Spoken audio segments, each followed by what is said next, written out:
Efectivamente, amables televidentes, damos la más cordial bienvenida a nuestros estudios al doctor Alfonso Oramas, analista político y editorialista de Diario El Universo. Qué gusto que nos acompañe, buenos días y bienvenido. Luisa, buenos días. Doctor Oramas, usted hace opinión, es columnista de un prestigioso diario nacional. La Relatoría para la Libertad de Expresión de la Comisión Interamericana de los Derechos Humanos se encuentra en el Ecuador y se va a reunir con los representantes de los diferentes medios de comunicación. Incluso tiene previsto una reunión con el presidente Moreno. ¿Cuán importante o cuánta importancia cobra la presencia de los relatores del CID en estos momentos cuando estamos próximos a debatir la nueva ley de comunicación?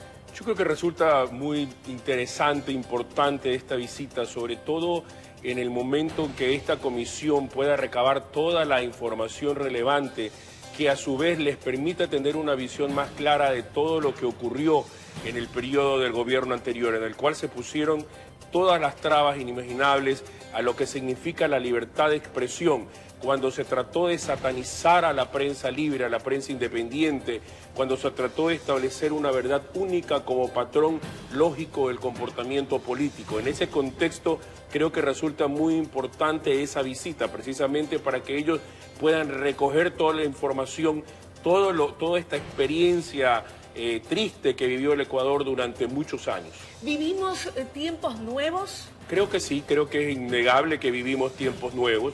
Creo que también tiene la ley que sintetizar no solamente este desafío, sino todo lo que significa incorporar la demanda de las redes sociales, en fin, toda una nueva concepción de lo que significa en estos tiempos la libertad de expresión.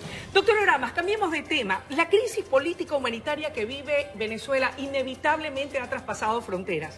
¿Cómo ha visto usted el tratamiento que le está dando el Ecuador a los migrantes venezolanos al exigirles pasaporte a excepción de niños y adolescentes? Yo le soy muy honesto, yo creo que preocupante, creo que con tristeza tenemos que establecer que esta medida reciente del gobierno nacional, que más allá de toda la discusión legal, definitivamente afecta el espíritu de migración. Es un espíritu que no es necesariamente establecido por una cuestión, sino por la mediocridad, por la inercia, por el descalabro de un gobierno. Creo que en ese sentido también, Luis, hay que dar varias lecturas, y una de ellas realmente se refiere pues al hecho de la inercia con la cual los gobiernos latinoamericanos, los gobiernos de la región, en especial el gobierno ecuatoriano durante la época correísta, pues trató el problema venezolano, ¿no?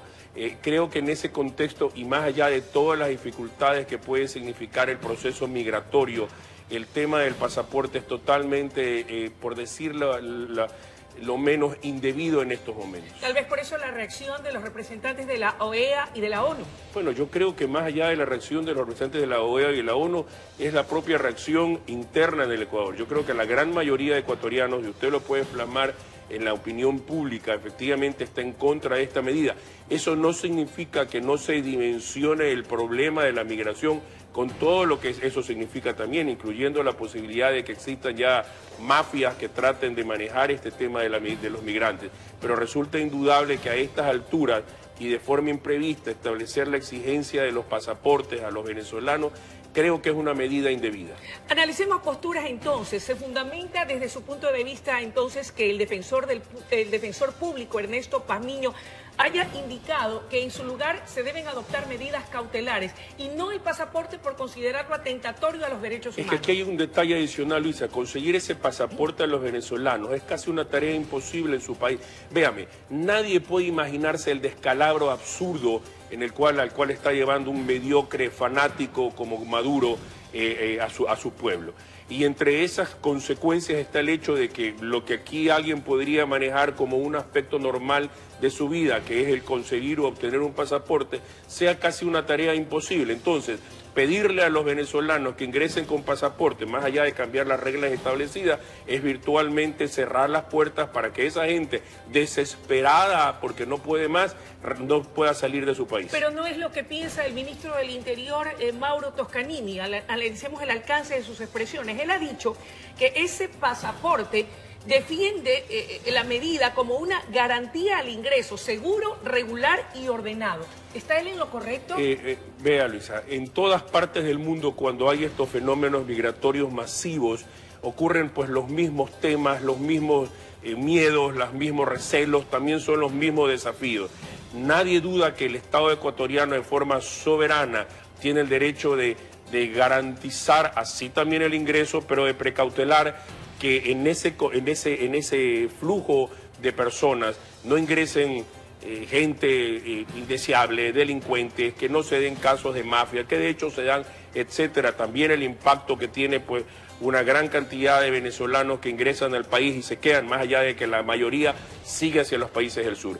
Pero todo eso tratándose, y si ponemos en una balanza lo que se está tratando de defender, que es el derecho de esta gente de emigrar y de huir de un país, yo creo que no debemos olvidar lo que significa en perspectiva la responsabilidad que tienen los gobiernos, en este caso el gobierno ecuatoriano, de llamar esa barbaridad de gobierno que existe en Venezuela con su nombre, Luis, y creo que en ese sentido falta más fuerza, más vigor, realmente establecer y llamar por su nombre a ese Estado fallido al cual se está llevando en Venezuela. No negarse a llamarlo dictadura, por ejemplo. Bueno, yo creo que se lo puede llamar de cualquier manera, ¿no? Pero lo que sí es muy claro, Luis, que los países de la región, y ahí fue el fracaso de la UNASUR también, no puede llamarse realmente, no pueden permanecer impávidos ante el descalabro de esa nación. Si no es el pasaporte, ¿qué otro tipo de medidas cree usted que se podrían implementar a efectos de que puedan entrar ordenadamente y se les permita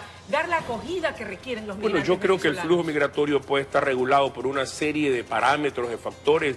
Insisto, no es pues el caso de migrantes que fluyen, que van a Colombia, luego a Ecuador, Perú y otros países, es un caso inédito en el mundo. Ahí está efectivamente pues la tarea y lo que tiene que establecer las autoridades, el ministerio, etcétera, es ver qué procedimientos específicos. Insisto, lo que pasa es que estamos hablando también de un Estado, en el caso venezolano, que no está simplemente otorgando pasaportes. Otorgar un pasaporte es casi una misión imposible, como le señalaba hace un momento. Entonces, claro, usted puede decir, no, ¿qué tipo de documentos y qué tipo de documentos se puede manejar en ese tema? O sea, si el Estado emisor efectivamente no garantiza a sus ciudadanos la posibilidad de emitir el tema, es un caso, claro, también es un reto en este caso para el Estado que recibe esos migrantes, pero estamos hablando inclusive ya en un momento determinado de una crisis humanitaria. Antes de finalizar, quisiéramos abordar rápidamente otro tema que también es de coyuntura y no es menos importante. El Frente Unitario de Trabajadores anuncia para el próximo 20 de septiembre una movilización en defensa de los derechos laborales y además frente a la posibilidad, han dicho sus dirigentes, de que se elimine el subsidio a los combustibles. ¿Qué impacto puede tener esto en el gobierno nacional, su imagen, su credibilidad? A ver, es totalmente previsible que ante la posible eliminación de subsidios, Luisa, se den estas movilizaciones. Esto va a ocurrir aquí en el Ecuador y en cualquier parte del mundo. Eso es indudable. ¿Qué tanto impacto? Eso habrá que ver. Hay que ver también cómo maneja el gobierno el tema de la eliminación de los subsidios y otras medidas de austeridad fiscal, porque solo con la eliminación de subsidios ante la barbaridad fiscal que dejó el gobierno anterior, indudablemente no va a bastar simplemente la eliminación de subsidios. Deben tomarse medidas duras en alguna manera, pero también tenemos que reconocer que se espera que el gobierno de una u otra manera maneje de forma inteligente esa eliminación de subsidios u otras medidas de austeridad y que también debamos comprender, y el gobierno en especial, que esa protesta es inevitable. ¿Podría, en todo caso, en un momento dado, a través del diálogo, evitar un tipo de paralización? Yo creo que es difícil que no se den las movilizaciones y creo también que el diálogo debe ser constante, aún más en estos procesos y en estos momentos. Le agradecemos su presencia y el tiempo de la entrevista ha concluido. Gracias.